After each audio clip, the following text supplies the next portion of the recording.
মরুভূমির বুকে জেগে ওঠা আগ্নেয়গিরি, যার লাভার হলকা গ্রাস করতে পারে দিগন্ত। তেহরানের আকাশ কেঁপে উঠল নতুন ক্ষেপণাস্ত্রের গর্জনে। কাসেম বাসির, একটি নাম, একটি হুঙ্কার, যা কাঁপিয়ে দিতে পারে পশ্চিমা শক্তির মসনাদ। 1200 কিলোমিটার পাল্লার এই দানব কি পারমাণবিক যুদ্ধের দামামা বাজাচ্ছে? ইরান ফের একবার তাদের সামরিক সক্ষমতার জানান দিল বিশ্বকে। সম্প্রতি দেশটি আনুষ্ঠানিকভাবে উন্মোচন করেছে নতুন ব্যালিস্টিক ক্ষেপণাস্ত্র কাসেম বাসির।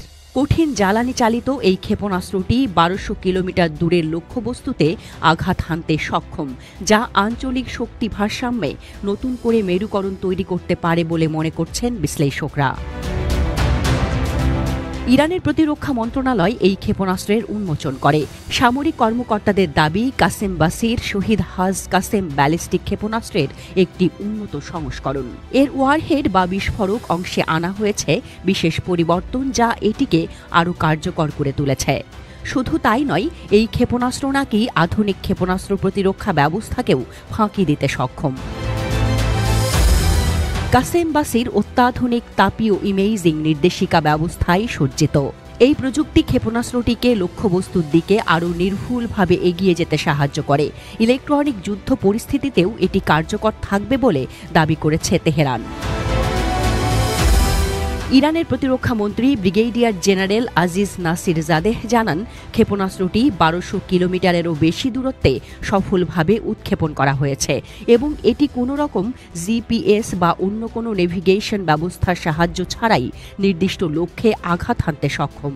তিনি আরও বলেন, ক্ষেপণাস্ত্রটির উন্নত নির্দেশিকা এবং চালচলন ক্ষমতা এটিকে একাধিক স্তরের প্রতিরক্ষা ব্যবস্থাকেও ভেদ করতে সাহায্য করবে। পরীক্ষার সময় ক্ষেপণাস্ত্রটির বিরুদ্ধে তীব্র ইলেকট্রনিক জ্যামিং প্রয়োগ করা হয়েছিল, কিন্তু তা সত্ত্বেও কাসেম বাসির তার লক্ষ্যে অবিচল ছিল বলে জানান নাসির জাদেহ। তিনি ওয়াশিংটনের দ্বিমুখী নীতির সমালোচনা করে বলেন, ইরান কখনোই যুদ্ধ শুরু করতে চায় না, তবে আক্রান্ত হলে তার সমুচিত জবাব দিতে প্রস্তুত।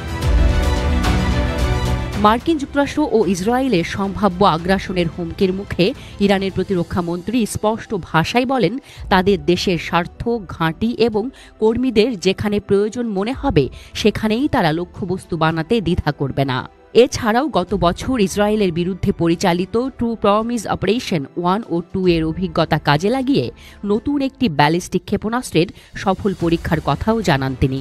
ইরান সাফ জানিয়ে দিয়েছে, তাদের সামরিক সক্ষমতা, বিশেষ করে ক্ষেপণাস্ত্র কর্মসূচি নিয়ে কোনো আলোচনা তারা করবে না। কাসেম বাসিরের উন্মোচন মধ্যপ্রাচ্যের ভূ রাজনীতিতে এক নতুন উত্তেজনা সৃষ্টি করেছে। একদিকে যেমন ইরানের সামরিক শক্তি বৃদ্ধি পেল, তেমনি অন্যদিকে ইসরায়েল ও যুক্তরাষ্ট্রের মধ্যে উদ্বেগ আরও বাড়তে শুরু করেছে। 1200 কিলোমিটার পাল্লার এই ক্ষেপণাস্ত্র কি ইরানের পারমাণবিক আকাঙ্ক্ষাকে আরও উস্কে দেবে, নাকি এটি আঞ্চলিক স্থিতিশীলতা রক্ষার ক্ষেত্রে একটি প্রতিরোধমূলক ভূমিকা নেবে? এই প্রশ্নের উত্তর সময়ের গর্ভে নিহিত। তবে তেহরানের এই হুঙ্কার যে পশ্চিমা শক্তিকে নতুন করে ভাবতে বাধ্য করবে তা বলাই বাহুল্য।